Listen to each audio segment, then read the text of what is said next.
सत्य कथा सुरेन्द्र र सर्प।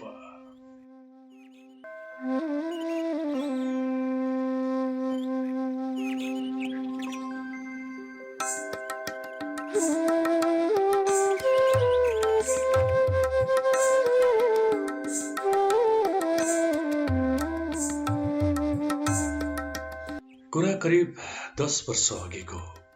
साउन महिनाको गर्मी अति नै थियो। म कसैको घरमा डेरामा बस्थेँ। डेरामा बस्न थालेको करिब 4 महिना भएको थियो। घरमा घरबेटी थिएन। घरबेटीको दिदीको छोरा थियो। उसलाई मैले भाइ भनेर बोलाउँथे। उसले बिटिआई बुटोलमा पढ्थ्यो। उसको नाम सुरेन्द्र हो।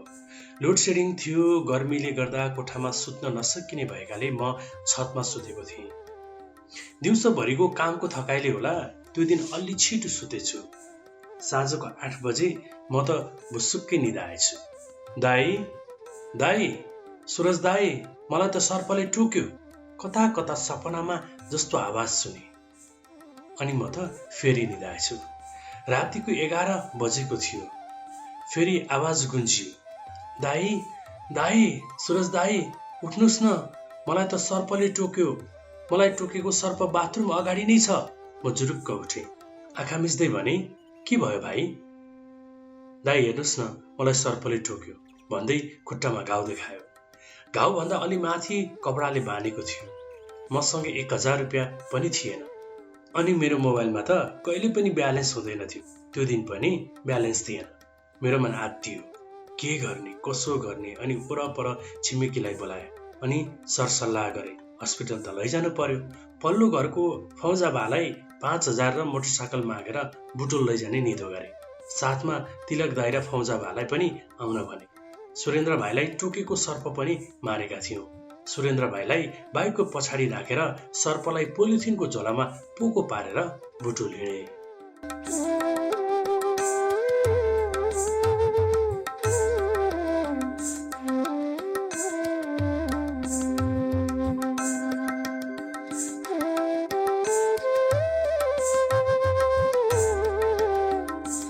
राति 11 बजेर 15 मिनट गएको थियो मुर्गियाबाट हिँड्दा।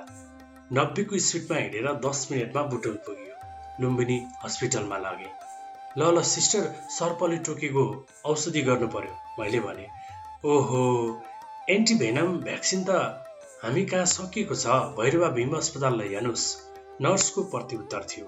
बुटोल पुर्याउँदा सुरेन्द्र भाइले बोमिट गर्न थालेको थियो।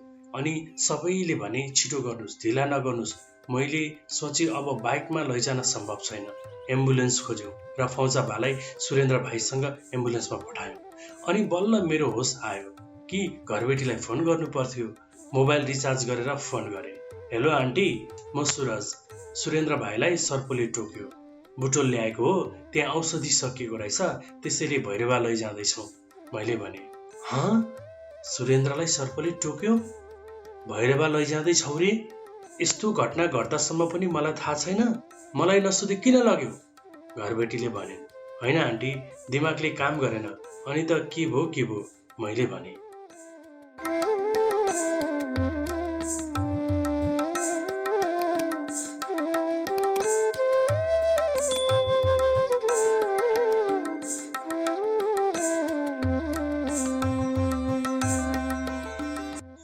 अघि एम्बुलेन्समा सुरेन्द्र भाइ र फौजाबा, पछि तिलक भाइ र म बाइकमा भैरवातिर जाँदै थियौँ। मेरो मोबाइलमा घन्टी बजिरहेको थियो, तर मैले फोन उठाएन। बाटोमा आएको फोन घरबेटीको रहेछ। भैरवा भीम अस्पताल पुग्यौँ। त्यो अस्पताल सरकारी रहेछ। भैरवा पुग्दा सुरेन्द्र भाइ शिथिल भएको थियो भने सर्प त पोलिथिनमा सुतेको थियो। राति 12 बजेको थियो। डाक्टर त थिएनन्, एकजना सिएमए पढेको म जस्तै जवानी भएको थियो।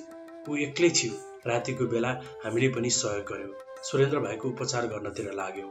औषधि दिन थालेपछि शिथिल भएको सुरेन्द्र भाइ बिस्तारै राम्रोसँग कुरा गर्न थाल्यो। हामी गएको 2 घण्टाको अवधिमा 7 जना सर्पले डसेको बिरामी आएका थिए। यसो सम्झे आजको दिन सबैलाई ग्रह नै लागेको रहेछ कि क्या हो।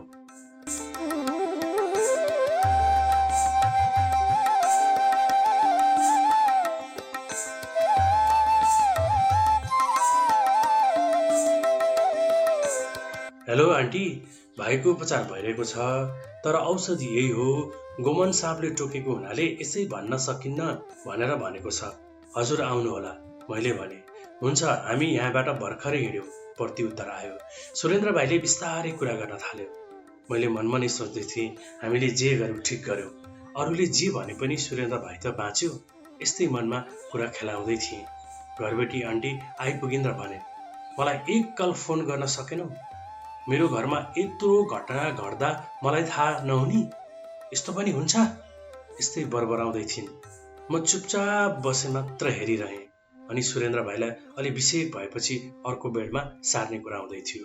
म सोचिरहेको थिएँ, हाम्रो खासै नजिकको सम्बन्ध पनि होइन, तर खै कुन्नी किन हो, घरबेटी यस्तो भन्दैछ, केवल सोचिरहेँ। सुरेन्द्र भाइलाई अर्को बेडमा सार्यो अनि हामी बिदा माग्दै थियौँ। बिहान 4 बजेको थियो। 1 हप्ता राख्नुपर्छ भन्दै थियो डाक्टर। हामी बिदा हुने बेलामा आँखामा पिलपिल आँसु झार्दै सुरेन्द्र भाइले भन्दै थियो, हजुरहरू नभएको भए आज म बाँच्ने थिइनँ। मलाई नयाँ जीवन दिनुभयो, धेरै धेरै धन्यवाद। हामी भैरवबाट फर्कियौँ।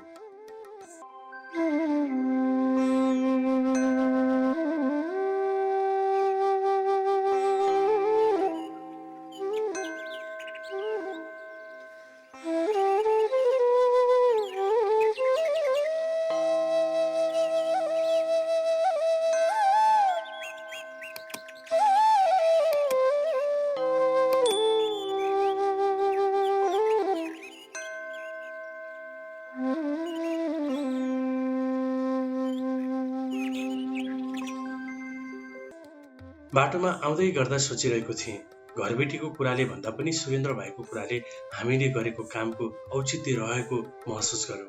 आज सुरेन्द्र भाइ बिटिआईको पढाइ सकेर बागलुङ गएको छ। म पनि त्यो घटनापछि डेरा छोडेर त्यो घरको 2 घर पर अर्को घरमा डेरामा बसेको छु। त्यो समयमा घरबेटीलाई नसोधिकन सुरेन्द्र भाइलाई हस्पिटल पुर्याउनु सही थियो वा गलत, अहिले पनि म सोच्न बाध्य छु, किनकि त्यही घटनाको कारणले नै मैले डेरा छोड्नु परेको थियो।